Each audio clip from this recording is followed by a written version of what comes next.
Assalamualaikum warahmatullahi wabarakatuh. Perkenalkan, nama saya Dimas Pinky Hidayah dari Prodi Manajemen 1. Pada kesempatan ini, saya akan menyampaikan mengenai dampak negatif teknologi informasi dalam kehidupan sehari-hari. Teknologi informasi merupakan salah satu perkembangan yang sangat berpengaruh dalam kehidupan manusia modern. Kehidupan internet dan perangkat digital telah membantu berbagai aktivitas menjadi lebih mudah, cepat, dan efisien. Komunikasi dapat dilakukan tanpa batas jarak, informasi dapat diperoleh dalam hitungan detik, dan berbagai pekerjaan dapat diselesaikan dengan bantuan teknologi. Saat ini, hampir seluruh bidang kehidupan seperti pendidikan, ekonomi, kesehatan, hingga hiburan memanfaatkan teknologi informasi dalam aktivitasnya. Namun, di balik berbagai manfaat tersebut, teknologi informasi juga memiliki dampak negatif yang perlu diperhatikan. Jika digunakan secara berlebihan dan tanpa pengawasan, teknologi dapat memberikan pengaruh buruk bagi kehidupan individu maupun masyarakat. Oleh karena itu, diperlukan kesadaran dan tanggung jawab dalam menggunakan teknologi agar tidak menimbulkan kerugian. Salah satu dampak negatif teknologi informasi adalah kecanduan penggunaan gadget dan media sosial. Banyak orang menghabiskan waktu terlalu lama untuk bermain media sosial, menonton video game, atau bermain game online. Akibatnya, produktivitas menurun dan waktu untuk belajar bekerja maupun berinteraksi secara langsung menjadi berkurang. Kebiasaan ini juga dapat menyebabkan seseorang sulit mengatur waktu dengan baik.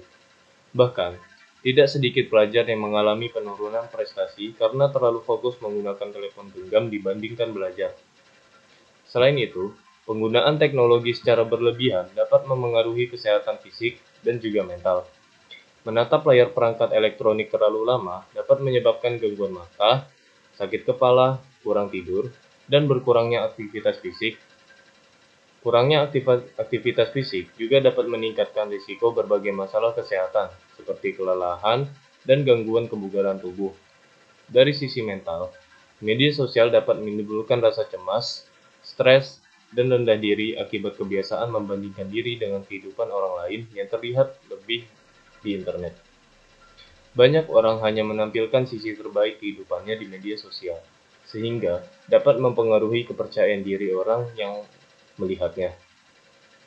Dampak negatif lainnya adalah penyebaran informasi palsu atau hoax. Saat ini, informasi dapat menyebar dengan sangat cepat melalui media digital. Namun, tidak semua informasi yang beredar merupakan informasi yang benar.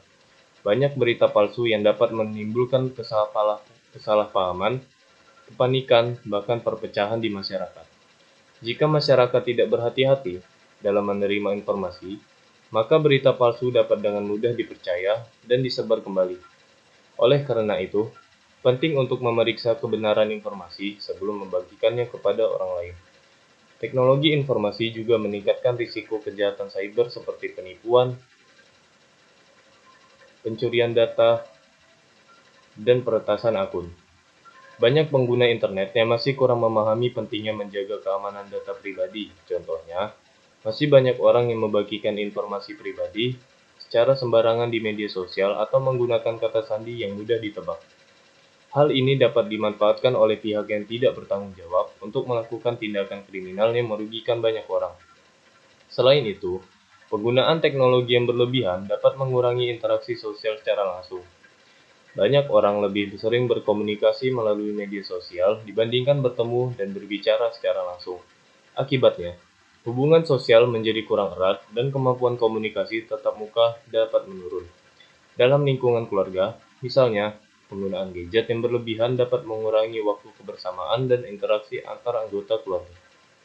Bagi generasi muda, teknologi informasi juga dapat memberikan pengaruh negatif apabila tidak digunakan dengan bijak. Konten yang tidak sesuai seperti kekerasan, perjudian, maupun pornografi dapat dengan mudah diakses melalui internet. Jika tidak ada pengawasan dan kesadaran dalam penggunaan teknologi, hal tersebut dapat mempengaruhi perilaku dan moral generasi muda. Oleh karena itu, peran orang tua, guru, dan lingkungan sekitar sangat penting dalam memberikan pengawasan dan pendidikan mengenai penggunaan teknologi yang baik dan benar. Di sisi lain, perkembangan teknologi juga dapat menyebabkan berkurangnya lapangan pekerjaan tertentu. Beberapa pekerjaan manusia mulai digantikan oleh mesin dan sistem otomatis yang lebih modern. Jika masyarakat tidak mampu mengikuti perkembangan teknologi dan meningkatkan keterampilan mereka, maka akan semakin sulit bersaing di dunia bekerja. Oleh karena itu, kemampuan dalam memanfaatkan teknologi secara positif menjadi hal yang sangat penting di era modern ini. Oleh karena itu, penggunaan teknologi informasi harus dilakukan secara bijak dan juga bertanggung jawab. Teknologi seharusnya dimanfaatkan untuk hal-hal positif seperti belajar, bekerja, mencari informasi, dan meningkatkan keterampilan. Selain itu, penting juga untuk membatasi waktu penggunaan gadget, menjaga keamanan dalam menggunakan internet, serta meningkatkan kesadaran dalam menyadari informasi yang diterima. Sebagai penutup, dapat disimpulkan bahwa teknologi informasi memberikan banyak manfaat tetapi juga memiliki dampak negatif yang perlu diwaspadai. Dengan penggunaan yang bijak, seimbang, dan bertanggung jawab, teknologi informasi dapat memberikan manfaat yang besar tanpa menimbulkan kerugian bagi kehidupan manusia. Oleh karena itu, masyarakat perlu memiliki kesadaran untuk menggunakan teknologi secara positif demi menciptakan lingkungan yang lebih baik dan sehat di era digital saat ini. Sekian dari saya, Dimas Pinky Hidayah. Terima kasih. Assalamualaikum warahmatullahi wabarakatuh.